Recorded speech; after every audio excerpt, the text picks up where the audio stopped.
Und hier was ganz Kurioses, wo ich denke, es sind Tierabdrücke, Fußstapfen, weil das ist eine schöne Schrittlänge und es sieht so aus wie aufgewölbt.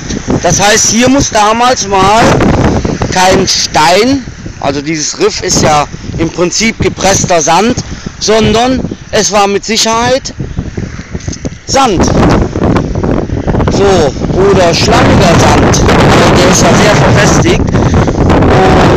Und ja, wenn man das sieht, diese Schrittabfolge, links, rechts, links, rechts, links, rechts, lässt es nur darauf schließen, dass das historische Fußabdrücke von einem Tier sein müssten. Und zwar einem Zweibeiner, weil sonst wären hier 4 Spuren immer, um dieses Schrittmuster zu erfüllen. Und wie man sieht, schön aufgewölbt. Ja. Auch hier ein sehr schöner Abdruck, im größten Vergleich die Hand. Ja. Also wie ein Zweizäher oder ein Haarhufer, irgendwie sowas.